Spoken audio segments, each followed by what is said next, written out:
I'm Joshua Clement with Lighty Contractors, and today we're going to talk about how to repair some electric ranges. For this, you're going to need a good assortment of bits, and we're going to be using a battery-powered drill. For this particular model of range, there are two screws located in the front. You want to go ahead and carefully remove those screws. Make sure that the power is off to your stove before doing any maintenance on the stove. There's a lot of power running through there, and you don't want to get bit by that. Gently lift up on the glass top. You want to go ahead and make sure you check all your wires and terminal ends to see if there's any burnt wires there, or if there's dust or cobweb, something that might cross the circuit between those. Go ahead and just check all this out, make sure it's good. If that checks out, you can go ahead and flip the stove around to take off the back panels. In the back here, we have some 1/4 inch screws holding into place, so we want to go ahead and remove those.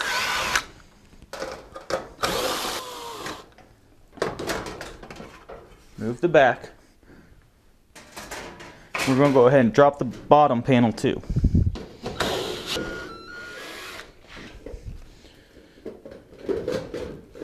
With the two back panels removed, we can see 80% of all our wiring and terminal ends. We need to go through and check each individual terminal end, making sure we have a good connection and there aren't any burnt wires or terminal ends that need to be replaced. If you do need to replace them, you can pull them out, take them to a hardware store or home improvement store, and they'll match them for you. What I like to do is, if you're going to remove any wiring, go ahead and take a picture of it. That way you know exactly where it's going to go.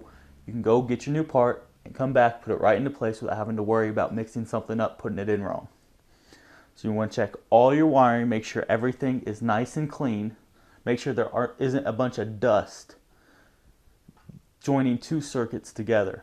After it's all cleaned up, you got all your wires replaced, all your terminal ends put back, you can go ahead and put your panels back up, plug it in, and see how it works. I'm Joshua Clement with Lighty Contractors, and you just found out how to repair an electric range.